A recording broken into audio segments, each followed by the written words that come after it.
So a new pack is out and it has Steven Gerrard. So I'm going to answer if I think this Gerrard could be the best box to box in the game. There's two other players as well, Park Ji-sung and Jack Wilshere, who I think are actually both very underrated players. I think Park Ji-sung, people kind of misunderstand how to use them. And then Jack Wilshere obviously came in the daily penalty game. So that card there is very underrated. I don't know why free-to-play players don't use him that much. I think he's amazing. So I'm going to see here if Jack Wilshere is worth the upgrade from that penalty game version as well. So we'll start off with Steven Gerrard. And the first thing I did when I seen him was check his skills, because Gerrard came out a good while ago that didn't have long range shooting or true passing. The complete opposite of what Gerrard should be. Like low lofted pass would also be another skill that he should definitely have. He does have that at least, but he actually has the three of them there. So that's a good start from Konami. And if you look at the stats here, it's also a good start there because it's very well rounded card and it kind of does epitomize Steven Gerrard. So we'll level him up and then I'll show you what builds I'd recommend. So I have two builds for Gerrard, and then this is going to be a comparison to the last version to see if it's worth the upgrade. So for the two builds I have, they're pretty similar. The only real difference is this one has a bit more balance, second one here, compared to the first one. And essentially you're making up for that with... And then this first one has a lot more passing. So I think passing is very bad in eFootball at the moment. It's really making me not want to play the game that much, to be honest. So that's why I've kind of gone for two builds, one with high pass and one with low pass. And because the high passing build, I honestly don't think it'll make much of a difference. Passes just get intercepted regardless. So that's kind of why I've gone for this lower build with the lower passing but higher balance. So I'd probably go for this build overall. He'll be very good in game, but I know people will be kind of thinking, well, I can't have a Gerrard with low passing stats. This Gerrard, I used this old one here, and I thought it was quite good. One thing I will say about Gerrard is his finesse shots are a lot better than you would think. Like, he's not gonna, if you're gonna hit power shots with him, surprisingly, he's not gonna score that much, but he actually has decent curl. I've said it before when we're doing training guides on strikers. Most strikers actually only have about 80 curl, like the really high tier ones. Like there'd be very few exceptions, like maybe Messi would be an exception. You can name a few, obviously, but for the most part, a really top tier striker like an Neto or Mario would have about 80 curl. So when you get someone like Steven Gerrard into the box, as much as he's renowned for being able to hit the ball very hard, try some finesse shots. You'll probably score more often. Before we go on to the skills, in terms of the booster, if we take off all of the boosts first, you can see most stats are at 85 thresholds. So realistically, honestly, I don't think it matters what skill you put on. I don't think you're going to be able to, get points back. So you just put whatever you want on, whatever you prefer. For the skills, like I said, he does start off with a bunch of good ones at the start. He does need a one-touch pass though. Probably could do with a double touch as well. And then I'm thinking track back compliment. I'd probably give him weighted pass just because you will be able to hit a good through ball, and that will help with that. And then for that last skill, I would choose between cut behind and turn and aerial superiority. I would definitely go cut behind and turn myself, but I know a lot of people don't use that skill move. So aerial superiority might be good because he is pretty tall and physical, so he'll be able to kind of dominate in the midfield like that. Do I think it's worth an upgrade on this version? Well, this one is definitely more defensive. I know I did put 11 points in. You can see there it does start off with a DMF, so it is a more defensive card. I don't think you're going to notice too much difference in game between these two cards, honestly. Like, if you're a Liverpool fan and you don't have Gerrard, I'd recommend going for this new one. I think he will be a top tier card. Compared to other box to boxes in the game, I think Mateus will be better, and I think Seedorf will be better. But both of them are very nimble and small, and that's better for me, the way I like to play the game with dribbling. This guy is definitely going to have more of a physical presence in the team, and if that's kind of like, if you're someone, back when we had to use GP cards and we didn't have all these legends, if you're someone who liked Goretzka back then, you'll love Gerrard. Like, Gerrard will be like Goretzka but can actually dribble and shoot. He can do everything pretty much. So I think he's definitely more of a, what would the word be, like, more jack of all trades. But because Mateus and Seedorf are a little bit more nimble, I prefer them. And if you have those guys before, I don't think you need this Gerrard either. But because I think Mateus and Seedorf are better, doesn't necessarily mean I think you should wait for them. If the other two players in this pack interest you, I'd say it's fair enough to go for Gerrard. But we traditionally do get good players with Mateus. I think we've gotten Rumi before. I think, did we get Maldini? I don't know, we usually get good players in the Mateus pack for some reason.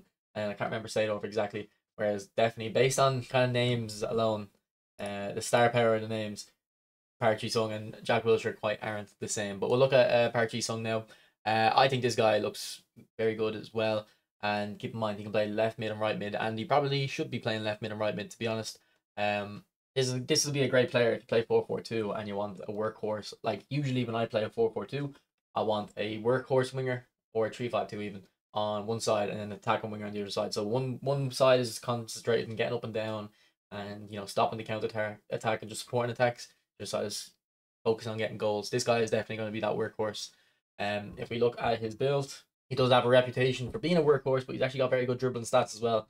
Almost 90s on the dribbling stats here, and he has 90 balance as well. This is another build I have. It's just a bit more defensive. We took off a little bit of balance. Like, I think if you're playing him out wide, you can go for this build with the less defending. If you were to play him centre mid, you'd probably go for this little bit more defensive build. If we look at the skills for Park Ji-sung, I pretty much like them. I think they're pretty good. I'd go for double touch, of course, cut behind in turn, Marseille turn. Then we would have 2 skill slots left. So because he has a very high weak foot as well, you could go for soul control and flip flap. If you don't need to do the ball roll with him though. I'm thinking sliding tackle. I mean, it's sliding tackle the skill. I don't know if I've recommended that one before, because I don't really use slide tackles. But it might be just an opportunity to, if you have a slide tackle saved up, use it on him. And then you could use super sub 2. Now, actually, something about super sub. I might make a video on this. I found a source online, and we don't know how true it is. Like, it's based off this guy's research. So if you take his word for it, super sub only boosts, I think it was finishing, attacking awareness, and acceleration. So I've always kind of said that the 2 examples I always use were Saviola and Michael Owen are the best super subs for me, because I always said their acceleration and awareness are very high. And I noticed that when you play a true ball to them, when they have super sub, that they're more likely to get on the end of the ball. So whenever I recommended super sub, it was always either players with very high acceleration and good awareness, or very good awareness and good kind of physical aerial ability, like a Haaland or a Ronaldo. So I'm kind of prone to believe that might be the case with the super sub, that it is only boosting those stats, and you can kind of understand why Konami would do that, because a super sub would usually be someone who comes on, a winger or someone like that in real life, and just score a goal, beat a man, something like that. It would be it's a bit annoying. It is true though that your super subs don't actually matter for midfielders and defenders that much. Like, I have Tomiyasu that has super sub, and for the longest time I was always bringing him off the bench just because I didn't want to waste super sub. I do start him now, but yeah, that is something to consider. If anyone has any thoughts on that as well, discuss it in the comments, please, because I don't think we get enough clarity from Konami. It's up to players to kind of test everything, which is a bit annoying. Okay, so next we're going to look at Jack Wilshere. Again, I said at the start of the video, a player that I really like and think is very good.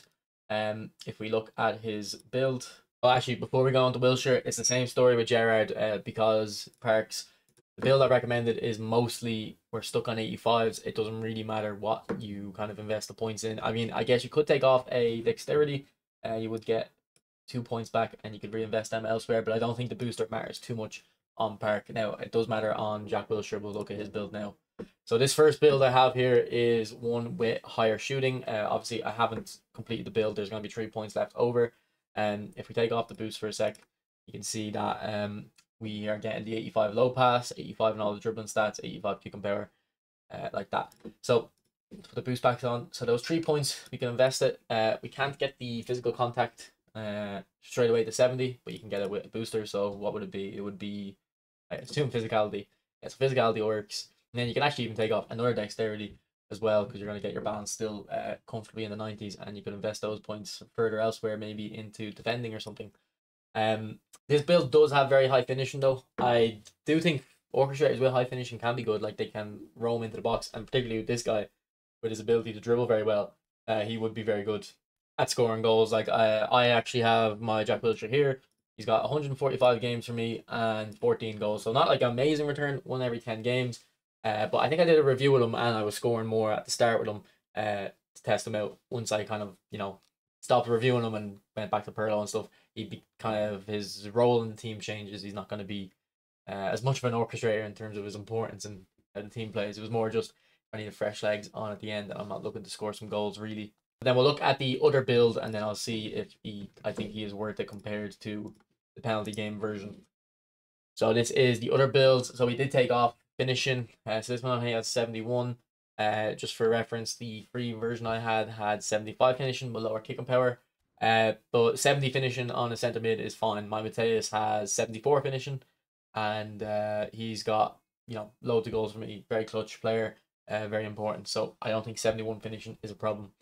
We will have 2 points left over, so those 2 points can go into, I think I wanted it in, I think it was shooting actually. You can either go shooting or aerial there. Yeah, it doesn't really matter. It's not going to make much of a difference anyway. And then I would recommend for the booster just putting on a defending. A dueling could be good too because you get the speed as well. And then I'm not opposed to hard worker because that means you get the 85 aggression. That's my favorite defensive stat to have high. And then you can take off aerial strength. Again, you can keep it at 70 and increase the shooting further. So if we look at the skills for Wilshere, you can see he starts off with double touch and flip flap. So first skill I'm definitely going to recommend is the soul control. Give him that ball roll. Now he doesn't have very good weak foot. It's only medium. So that might be a bit of an issue in the card overall. But he does start with outside curler, so it's not going to be the biggest problem. At least Konami have fixed that for you a little bit. Now, the rest of the skills, he is going to need track back and interception. I have that on my free version. We'll look at in a sec. I also think Fighting Spirit would be good just because he is very nimble and good on the ball. So when defenders are near him, you want him to perform the best of his ability. And then, kind of similar to that, I wouldn't mind putting a gamesmanship on him too. Or you could go for a Marseille turn instead if you want. And then if you want to improve his long range passes, I'd go for low lofted. But let's just compare him to this free Wilshere, and then we'll also compare him to kind of like a Perlo or something just to get an idea of where he ranks in these orchestrators. Because I actually did a ranking of all the orchestrators I used in the game, because orchestrators are like my favorite players.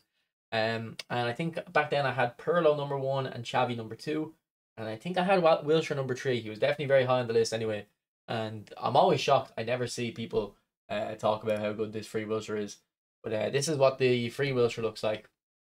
And if we just pull up the new one, stats wise, they're actually pretty similar.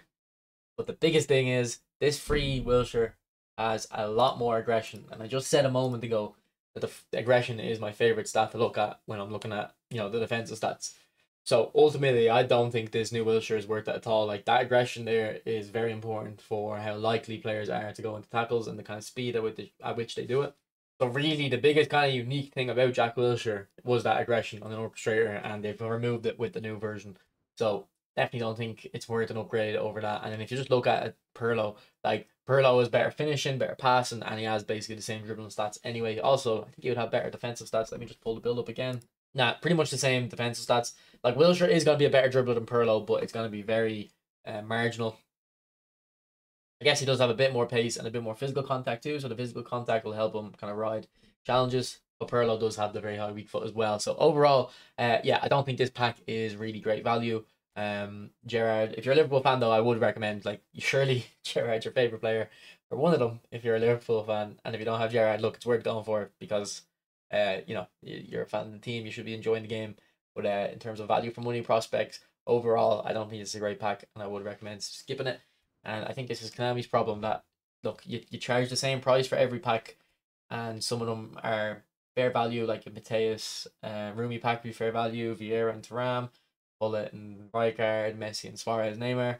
But these packs are just completely like line with their value on them.